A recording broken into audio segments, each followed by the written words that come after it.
They handed the file to an investigator holding a mere 24 months of murder squad background. 2 years, rather than 20.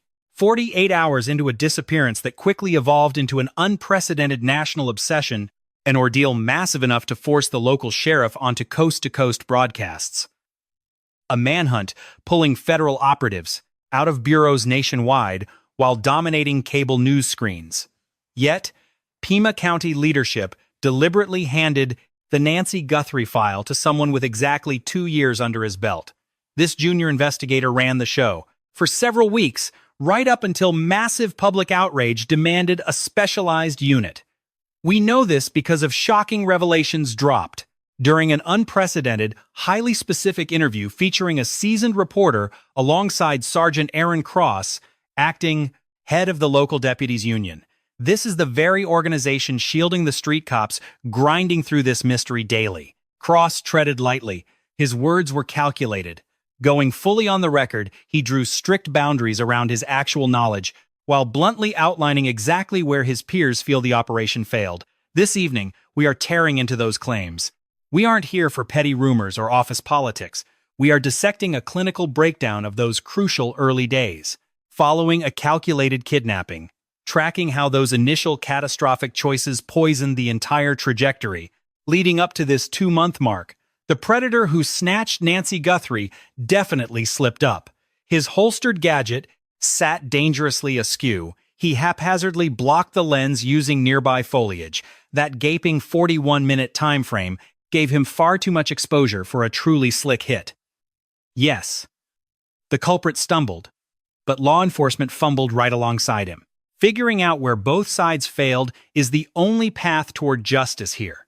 Before we pull apart the sergeant's testimony, touching on that green detective, the frantically fast-tracked genetic testing, and an overwhelming flood of 40,000 useless leads, suffocating the task force, plus a mysterious pocket device that an experienced patrolman interpreted far differently than Brass did. Do yourself a favor, subscribe, and ring that notification bell immediately. Inside this channel, the facts lead the way. We scrutinize absolutely everything, especially the systemic clues, pointing to procedural incompetence and administrative disasters. Picking apart these flaws is not an insult to the active boots on the ground. Frankly, it is the bare minimum Nancy Guthrie's loved ones are owed. We drop fresh, exhaustive, deep dives weekly. If this mystery has you gripped, smash that like button and sound off below. Knowing Command tossed a complex abduction to a guy with barely 24 months of murder experience, does that alter your perspective on those crucial initial moves? Drop your theories down there. I review them all. Let us deconstruct this systematically. Prior to digging into the leaks provided by Cross, we must establish his credentials and explain why his specific viewpoint holds such heavy tactical value. Aaron Cross leads the local deputies organization, acting as the recognized labor union for uniformed staff under the regional sheriff. Yes, the precise agency, spearheading the hunt for Nancy Guthrie since February 1st, 2026. Operating as their elected advocate, he maintains tightly woven ties to the personnel actively grinding on this puzzle. He constantly networks with beat cops, plainclothes units, and dispatchers. Citizens dial his line directly, while he quietly absorbs the raw locker room chatter. Combine that access with his extensive law enforcement background. He did heavy time in the drug squad, and he clearly knows exactly how. High-stakes operations ought to be orchestrated. When he sat down with reporter Ashley Banfield, he did not hide. He placed everything squarely on tape regarding the squad's inner turmoil, those fatal starting moves, and the current grim reality. The sergeant drew sharp lines between first-hand facts, precinct gossip, and his own educated guesses. That careful compartmentalization, refusing to blur the boundaries separating hard proof from mere theory, absolutely supercharges his reliability. What we are breaking down next are the absolute most damning insights extracted from their dialogue, sorted by operational impact instead of a simple chronological recap. The absolute heaviest bombshell the Union chief dropped during his explosive sit-down, alongside Ashley Banfield, boils down to this.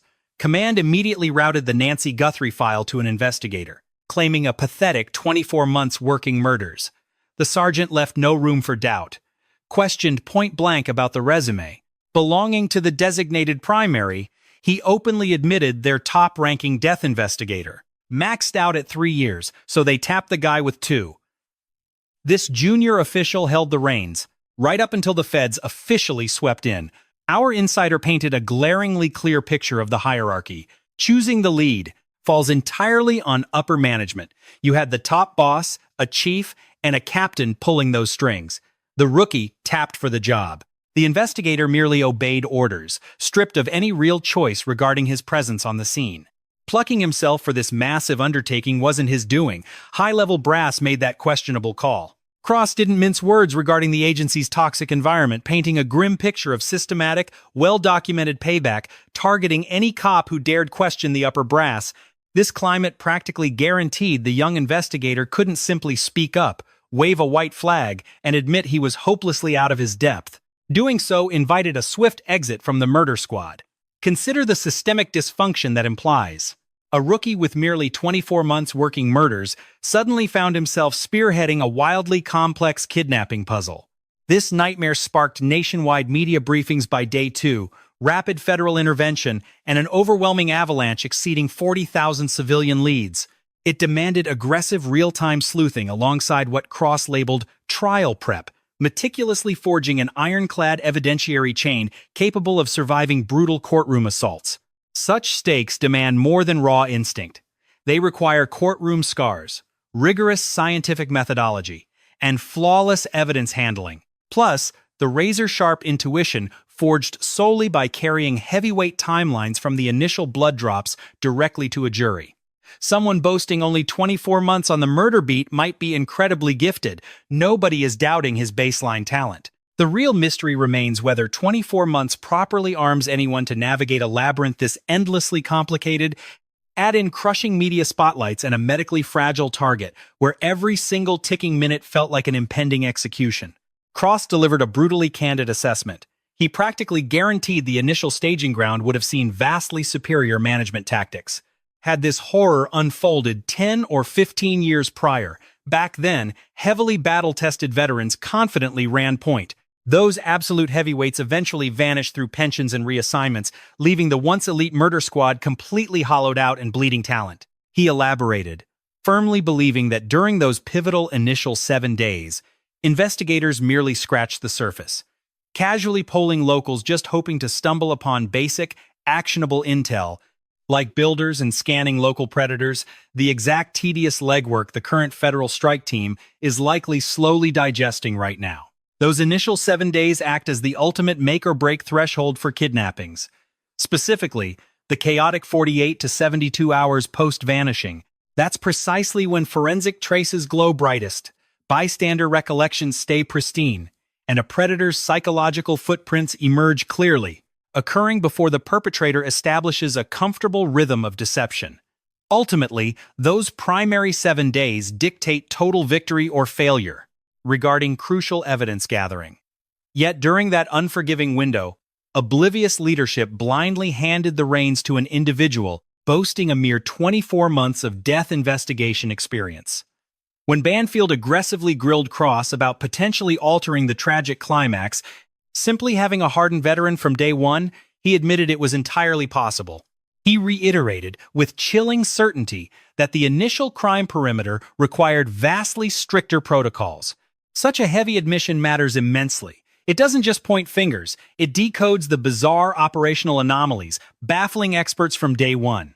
Relinquishing the crime zone prematurely, mysteriously aborting the massive manhunt just 30 hours into the nightmare, pushing the builder interviews to later, tedious stages instead of treating them as an immediate, red alert priority, zeroing in aggressively on relatives right away, while completely neglecting a rapid, block-by-block sweep of the adjacent perimeter. Isolated, every single tactical pivot reeks of incompetence. But filtered through the terrifying reality of clueless brass installing a green rookie atop a high-stakes federal manhunt, it all violently clicks into focus. Sergeant Cross dropped a phrase begging for intense psychological dissection. Because it perfectly diagnoses the bleak purgatory this hunt is currently trapped inside the notorious grind phase. He laid it out bare. Occasionally, mysteries unravel fast and flawlessly, mostly because average criminals lack basic predatory cunning, allowing law enforcement to secure rapid convictions. However, this particular phantom clearly invested serious, calculated foresight into his strike. This meant a swift resolution was a pipe dream unless the assailant slipped up. Instead, authorities are currently trapped, endlessly churning through mountainous leads, meticulously dissecting forensics, and praying for genetic breakthroughs from those Florida-based testing facilities. This slog doesn't equate to a dead end. It isn't a defeat or a lost cause. It's a highly calculated tactical stance, inevitably swallowing every high-profile manhunt once the blazing, top-tier clues rapidly burn out and vanish. Once the chaotic adrenaline rush of early reinforcements fades, the operation pivots from frantic sprints to surgical strikes. Every dial, every grainy pixel, every digital database sweep, and every hushed civilian interview defines this stage. It remains completely invisible. You won't see flashy media briefings or bold headlines, yet this dark trench is exactly where elusive predators are caught. Surviving this slog demands relentless endurance, absolute precision, and seasoned grit. Cross detailed the sheer inbound tip volume, surpassing 40,000 shared communications, flooding the county sheriff and the federal agents. Questioned about how much of that chatter was purely garbage, wild conspiracies, misplaced rage, or completely useless ramblings, he strategically refused to pin down a concrete mathematical percentage. He did, however, concede that a massive chunk fit that exact useless description. He recalled standing inside the chaotic dispatch hub, listening as one deranged caller literally urged the detectives to casually inspect the family's perimeter for stats to Nancy. "We appreciate the lead," he muttered, moving along. That exact detail remains filed away, simply because the manual dictates it. Sifting the actual truth from the deafening static here isn't just difficult, it is a massive, critical hurdle. Out of more than 40,000 leads, roughly 50 to 75% demand rigorous vetting just to prove they are useless garbage. That leaves a staggering remnant, thousands of legitimate threads, demanding boots on the ground, hard asset allocation, and intense evidentiary cross-checks. Methodically tearing through that mountain while chasing down contractors and anticipating forensic results isn't a symptom of a stalled investigation. It is surgical precision. There is a stark difference. Cross pulled no punches regarding exactly how the strike team operates. Beyond those closed doors, the precinct hums along normally. Street patrols have reverted entirely to their everyday beats. The burning mystery remains. What exactly is that specialized unit hunting, and which shadows are they currently chasing down?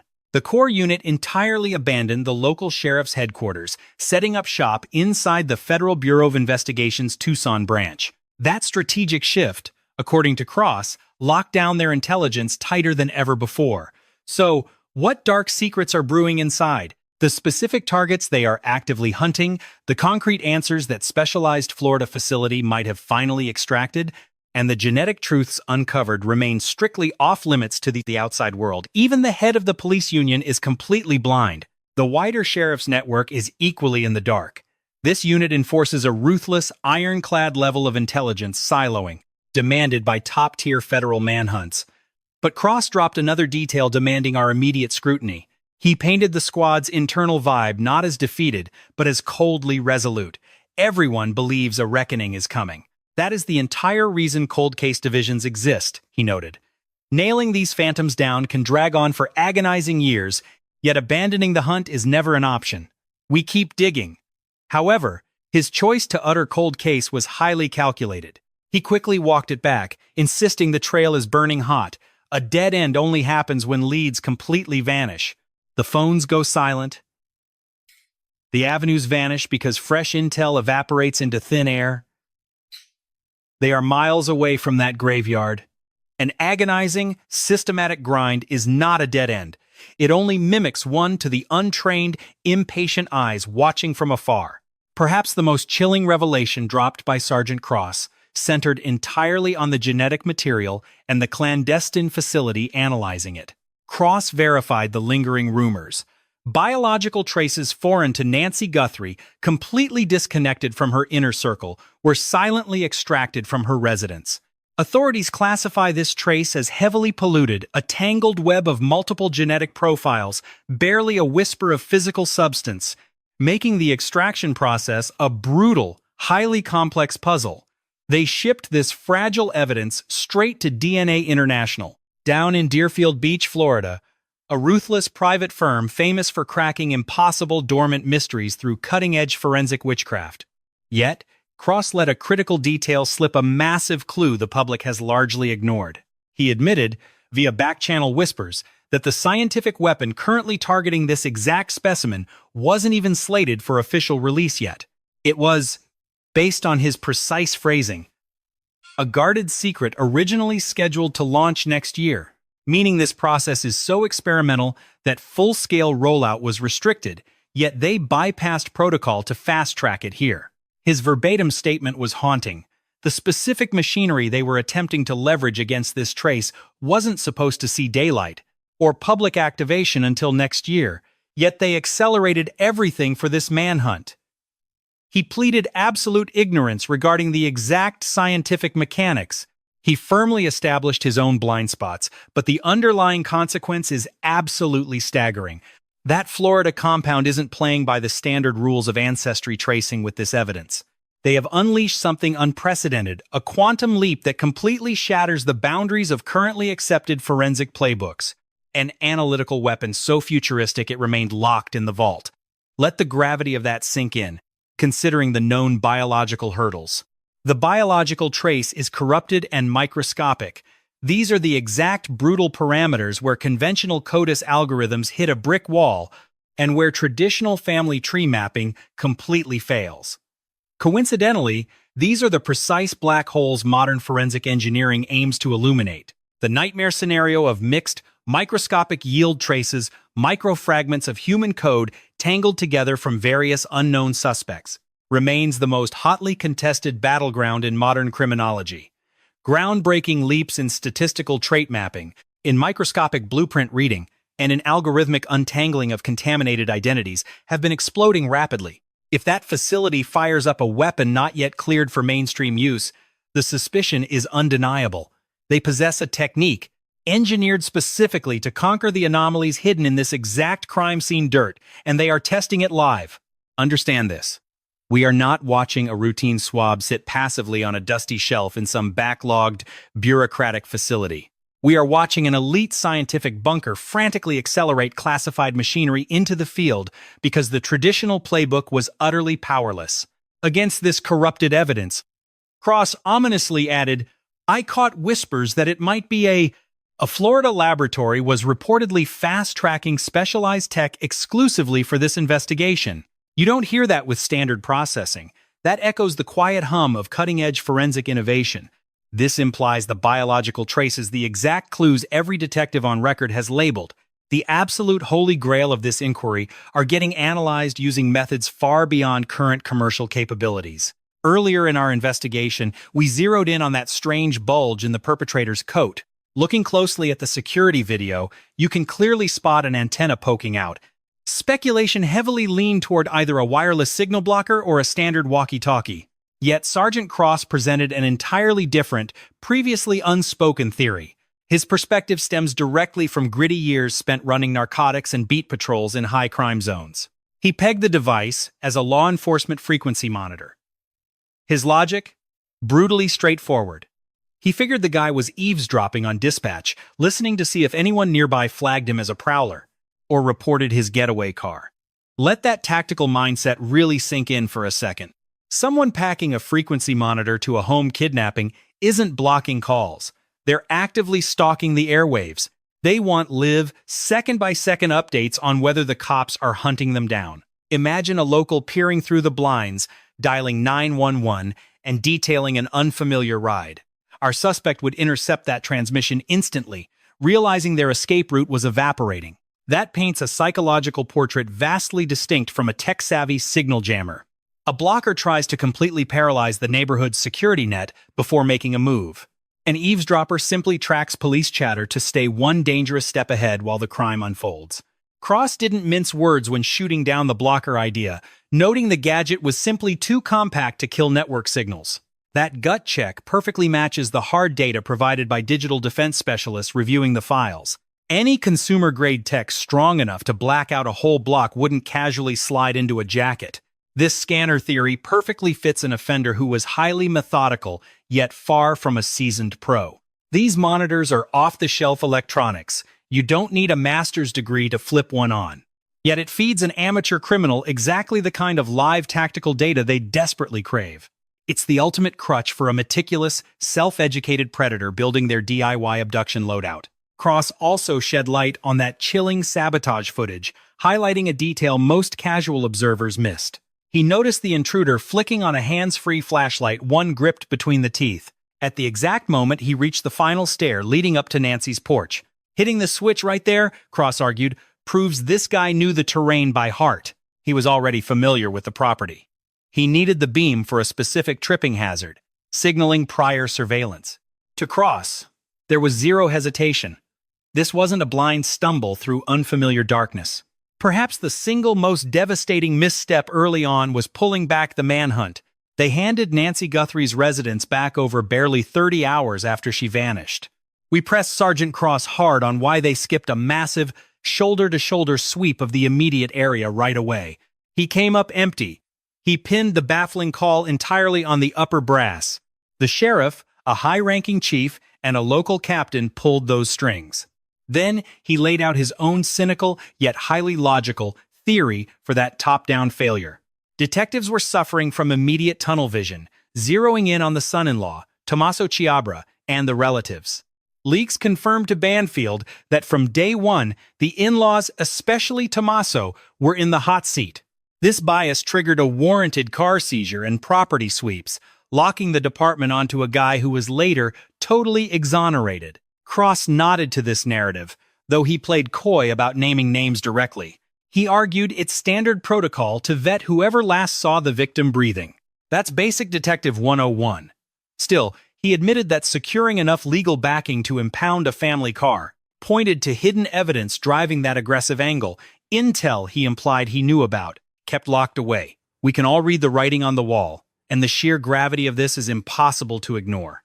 Suppose Top Brass launched this case, banking on a day-one hunch, the idea that whoever took Nancy was sitting right there in her inner circle. Once that hypothesis fell apart, you realize every initial call to backburner, the outside hunt, the door-to-door sweeps, the vendor logs, and the ground search all aligned perfectly with a fatally flawed premise. Nobody rolls out bloodhounds and questions local yard crews when they are convinced a relative is the culprit. Every asset gets pointed right at the household.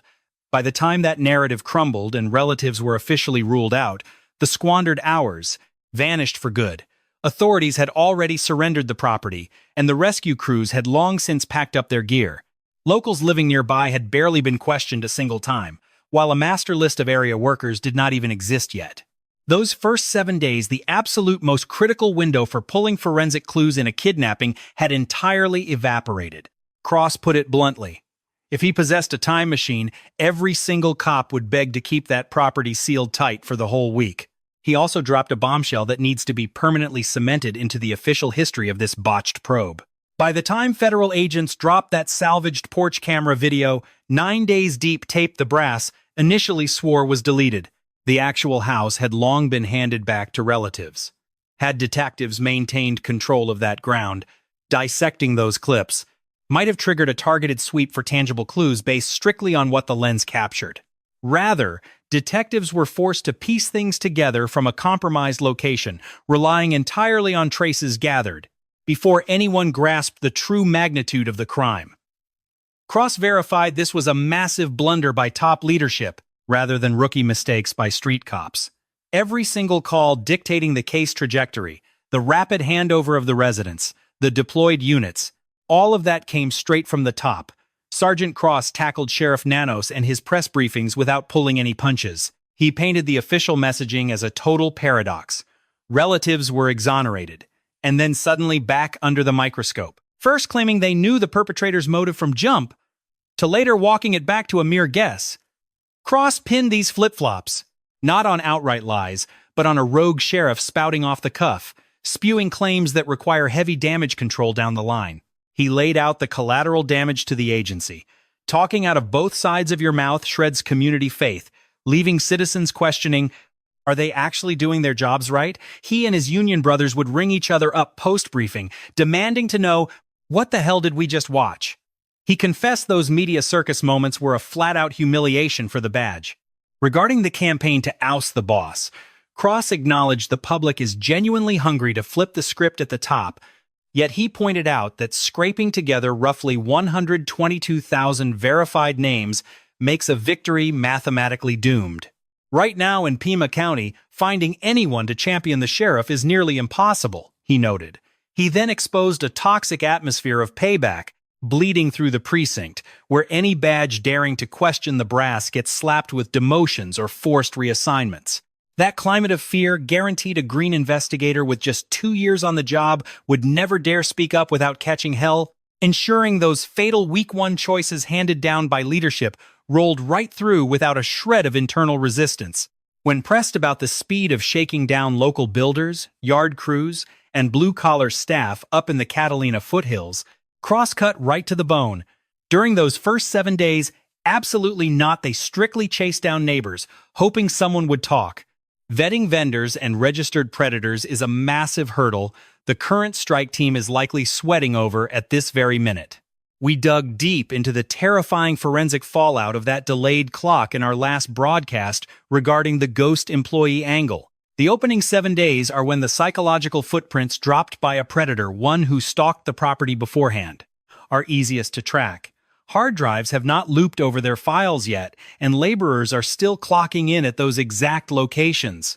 Suspect car details remain crystal clear in the minds of the locals. But once the current squad finally starts chewing through vendor lists, 8 weeks deep, the board is wiped entirely clean. Tapes are erased, construction crews have packed up, and transients are long gone. Cross also flagged the glaring issue of the Mexican border practically sitting in their backyard. A southbound checkpoint, he claims, demands zero paperwork, no questioning, and leaves zero paper trail. Meaning, if the kidnapper slipped across the line during that post-snatch window, hunting them down a couple of months later mutates into an absolute nightmare for detectives. Cross verified that shadowy borderland snitches remain a highly viable tool. He figured if whispers start echoing out of Mexico and bleed into our territory, those undercover assets would almost certainly feed the intel straight up to the feds. Whether those back channels have actually coughed up any dirt remains a heavily guarded secret. Touching on the string of extortion letters, mailed to the Guthrie family in the grueling days and weeks right after Nancy vanished without a trace, by public channels, media outlets. Sergeant Cross backed up exactly what most detectives suspected right from day one. Every detective I interviewed early on agreed with my theory. These were total red herrings, just opportunists looking to exploit a nightmare. He pointed out the ransom notes, some demanding crypto, one supposedly asking for $6 million. At least one triggered the federal bust of a California guy who faked a threat just to shake down her family. Detectives who analyze these threats do not believe they link back to the actual person who snatched Nancy Guthrie. They view them as sheer opportunistic scams, fueled entirely by the massive media circus surrounding this case. And the widely known fact that the Guthrie family would pay anything to get their mother home. Here is why that detail is crucial. First off, it proves that the ransom angle of this probe, all that FBI communications analysis, and the negotiation tactics driving the public pleas of the family were mostly hunting down con artists rather than the real kidnapper. Second, it reveals that the actual motive behind the abduction remains functionally unsolved in the public eye. Sheriff Nanos claims his team thinks they know the motive, yet he refuses to say what it actually is. Cross verified that if this intel really exists inside the task force, it is being guarded heavily, even from the rest of the precinct. If they actually have that piece of the puzzle, they locked it down tight within their own unit. Cross noted Nanos backed away from his claim of knowing since day one, pivoting to just believing they know why he was there. Cross dismissed that backtrack as meaningless. He noted the glaring gap between that claim and the public evidence remains entirely unaddressed. Be it robbery, assault, a case of mistaken identity, ransom, pure revenge, or a hidden personal grudge not yet revealed. Every single theory demands entirely different forensic proof and a completely distinct legal strategy in court. This total blackout on the motive, especially when the sheriff acts so confident that he already figured it out. It is just another one of those systemic communication breakdowns that Cross warned us about. The testimony from Sergeant Cross, paired with everything we unpacked across 8 episodes, drags these glaring loopholes right into the spotlight. That DNA sample sent down to Florida, it is the single most vital thread we have left. Cross confirmed the lab is running experimental tech, pushing it into the field specifically to crack this exact case. If those results spit out an ID, a full profile, a partial match, or even a family tree tie, the whole game changes. If they come up empty, the entire investigation gets backed into a severely shrunken corner of analytical options. They are still canvassing contractors. Who actually had clearance to be in the Catalina foothills through January and early February 2026? Which of those workers simply vanished? Who relocated, altered their daily routine, or suddenly dropped off the grid? That canvass should have launched on week 1. We are now in week 8. Whatever intel vanished in that delay is gone forever. Whatever breadcrumbs they can still dig up, they are chasing. But on the border issue, Cross did not mince words. Heading south out of Tucson takes zero effort. No papers, no guard booths, absolutely no outbound checks. A car could have easily slipped past the border right after 2:36 a.m. on February 1st, leaving absolutely zero paper trail. Whatever chatter is bleeding back through the informant network across both sides of that border remains a total ghost story to anyone outside the task force. Take the scanner. If that bulge in the pocket of the suspect was a police radio instead of a jammer, buying it leaves a digital footprint. Radio frequencies and specific models leave tracks. Buying specialized gear around Tucson right before the kidnapping creates a tight, searchable database. Then you have the visits on January 11th and January 24th. The suspect staking out the home of Nancy on those 2 prior Saturdays is the absolute hardest proof we have of a calculated, premeditated hunt. Cell tower pings, mixed with anonymized GPS logs pulled from apps, should easily pinpoint a unique electronic footprint. And that exact footprint popped up at the property of Nancy for 3 straight Saturdays. Whether they actually ran that trace and what it dug up is completely buried.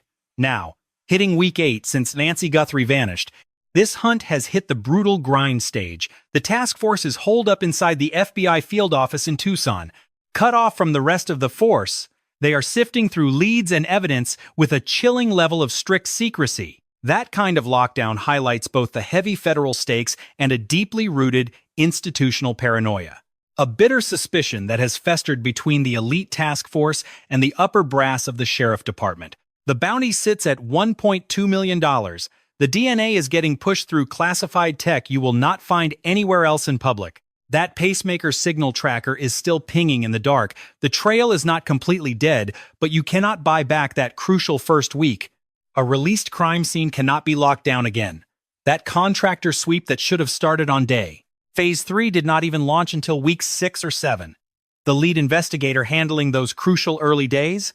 The very brass who signed off on those questionable calls remain firmly in power. Even with genuine outrage fueling a movement to oust the sheriff, hitting the required signature mark makes a successful recall a statistical pipe dream.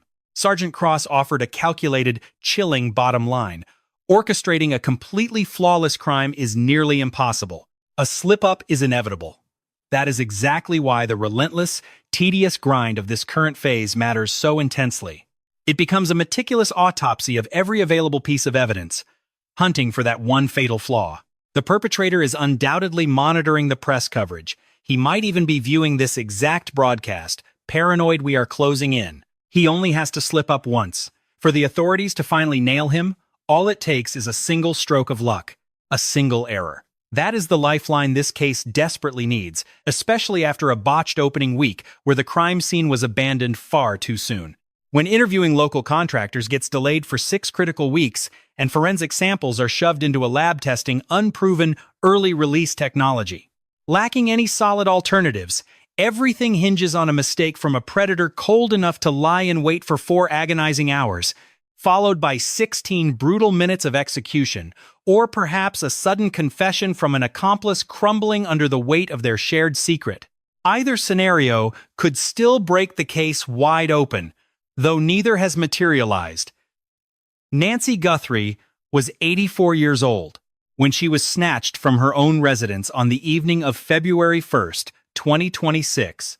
She had called that exact property home for over half a century. Her whereabouts remain a mystery, while the desperate hunt to locate her operates under the crushing burden of highly questionable bureaucratic choices.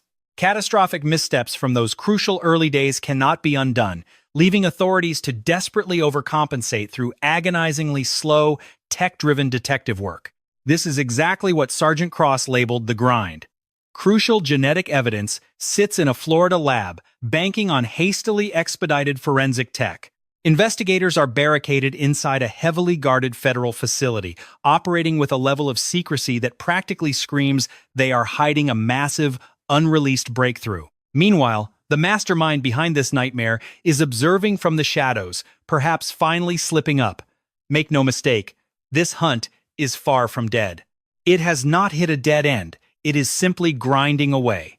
And occasionally, that relentless pressure unearths the very truth. Should you hold any clue regarding Nancy Guthrie vanishing without a trace, be it a suspicious individual, a strange vehicle, or anything odd around the Catalina foothills between January and early February, call the Bureau completely anonymously at 1-800-CALL-FBI.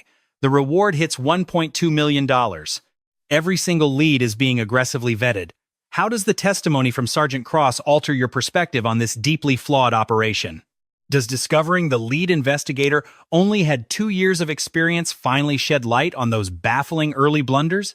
Do you truly believe pinning our hopes on expedited, untested genetic screening is the strongest card left to play? Drop your theories below, but keep it civilized. Remember, we are dissecting a real tragedy affecting a grieving family. If you demand true crime deep dives that scrutinize bureaucratic failures just as ruthlessly as the physical evidence itself, subscribe to the Investigation Room and ring that bell. We drop a fresh documentary every single week, and we never abandon a cold trail. We handled this profound mystery with the utmost respect for Nancy Guthrie and her loved ones. Our sole mission is to tear apart the evidence and hunt down the facts. We refuse to turn genuine heartbreak into cheap entertainment. Real nightmares demand rigorous, dignified, and unflinching exposure. Thank you for treating this chilling mystery with the absolute solemnity it demands.